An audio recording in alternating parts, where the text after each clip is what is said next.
Coucou les amis, je profite de cet instant à Blaye pour vous... J'ai lu le troisième chapitre du livre Conversation avec Dieu et je ne vous ai pas fait de vidéo sur la lecture parce que c'est très redondant. Il répète plusieurs fois la même chose. Ça me fait penser à quelqu'un qui n'est pas convaincu de ce qu'il dit et qui veut s'en convaincre ou qui veut convaincre les autres. Mais comme ses arguments sont faibles, voilà, du coup il répète la même chose. Ça m'a fait penser à ça, je dis pas que c'est ça, hein, mais ça m'a fait penser à ça. Enfin, bref. Donc je vais quand même vous lire quelques morceaux, et je vous en dirai l'analyse que j'en ai faite. Alors c'est la mienne, hein, d'accord? C'est mon interprétation. Ceux qui achètent le livre pensent peut-être autre chose. Voilà. Donc, avez-vous jamais réfléchi à ce que représente la prière dans la vie? Vous rendez-vous compte de ce qui se passe dans les profondes régions de l'âme lorsque vous voyez dans le silence et l'ombre d'une église quelqu'un à genoux baisser la tête, joindre les mains, fermer les yeux, se recueillir et prier? Ok, c'est impressionnant. Mais c'est vu de l'extérieur. Qu'est-ce qui se passe à l'intérieur? On peut très bien imaginer quelqu'un qui fait sa liste de courses, hein, et qui se met comme ça. Vous voyez ce que je veux dire? Alors c'est chacun avec chacun, je suis d'accord. Mais c'est pas un véritable argument. Moi c'est ce que je pense, hein. Voilà. Après, il marque, c'est le moment où s'établit le calme intérieur. Bah pas moi, au contraire, je m'emberge encore plus.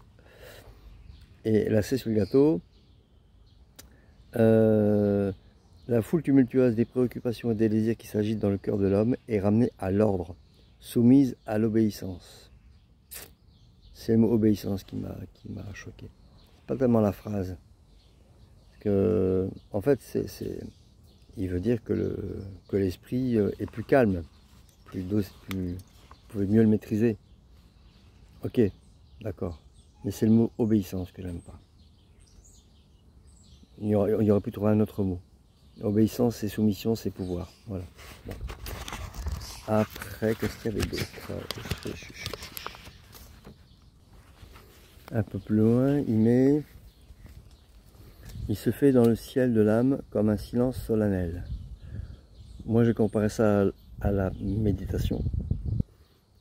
C'est le fameux vide dont je vous ai parlé, qui fait très peur. Ça peut être ça. Je n'ai pas pris assez pour le confirmer, mais ça va être à peu près la même chose que ce qu'on ressent quand on médite. Il y a un grand vide qui se fait. Parce que vous êtes débarrassé de tout. Il n'y a plus rien. Il ne reste plus rien. Et c'est pour ça que ça fait très peur. Après, il marque, on entend ces captifs enchaînés dans les liens du corps, soupirer après la liberté. Et moi, qu'est-ce que j'ai mis là-dessus? Ouais, c'est l'illumination. Après le fameux vide, l'âme est libérée. Et c'est l'illumination. Donc c'est la disparition de l'ego. Voilà. Et il marque, le désir de Dieu est parfois si violent, si impérieux, qu'il fait comme sortir l'âme d'elle-même et la réveille en extase. Voilà. Une fois l'illumination passée, c'est ce qui s'est passé avec mon maître de Qigong. Une fois l'illumination passée, voilà, il est en extase permanente. Bon, alors après, si j'ai bien compris, à un moment donné, il dit que dans la prière, on se regarde. On se regarde en train de prier. Dans la méditation aussi, hein, puisqu'au bout d'un moment, dans la méditation, vous prenez du recul par rapport à vous-même et vous vous observez en train de prier. C'est-à-dire que l'esprit est tellement vide qu'il n'y a plus d'autres préoccupations. C'est comme si vous vous éleviez quelque part et vous vous observez en train de prier. Voilà. Après, il marque pas de grand discours quand on prie. On parle normalement. Alors, il existe des prières, c'est sûr, hein, mais les prières, c'est lors des messes, si vous avez une raison particulière. Mais si c'est pour prier dans l'intimité, si vous avez quelque chose à demander, moi c'est ce que je fais, il faut parler normalement. Voilà. Comme si c'était un ami ou un frère. Voilà. Après, ce qui marque, c'est faire silence et écouter. C'est vrai que si vous avez du bavardage mental ou l'esprit brouillé, vous ne pouvez pas écouter. Moi, ça me fait penser plutôt à vous écoutez vous-même. Vous voyez, alors c'est peut-être le divin qui s'imprime en vous, qui vous donne des pensées. C'est ce qui se passe un peu avec moi. Quand je reçois des messages, je ne sais jamais si c'est moi qui pense ou si c'est un réel message. Même le message le plus flagrant, il y a toujours un doute. Donc, bon. Donc faire silence et écouter. Ça, c'est le plus important. Et finalement, dans la méditation, vous faites silence. Bon, après, il y a d'autres formes de méditation. Je fais une petite aparté, mais hier sur le chemin, j'ai chanté le Gayatri Mantra toute la matinée, pendant près de 2 heures, ouais, tout le temps. J'allais m'arrêter quelques secondes pour reprendre ma respiration, ou quand il y avait un chemin un peu difficile, ou alors quand quelqu'un me disait bonjour, devant les gens, je m'en fous. Moi. Et donc, mais tout le temps. Et assez haut quand même, c'était pas... Tiens, je pèle. C'était assez haut quand même, hein, donc, enfin assez fort quoi. Donc, et ça donne la pêche. Et c'est une méditation de pleine conscience. Parce qu'en fait, je chantais en rythme, dans la cadence, et dans la cadence de mes pas. Donc à certains... Dimani par exemple, à Ni, je tapais du bâton. Voilà, et mon pied en même temps. Donc c'était par exemple mon pied droit, qui tapait du bâton, qui s'appuyait avec du bâton, plus le Ni. Voilà. Donc c'était en rythme tout le temps. Et c'est une forme de méditation de pleine conscience. Et du coup, le chemin il a passé à une vitesse complètement dingue. J'ai pas vu le passer. Ces 2 heures-là, voilà.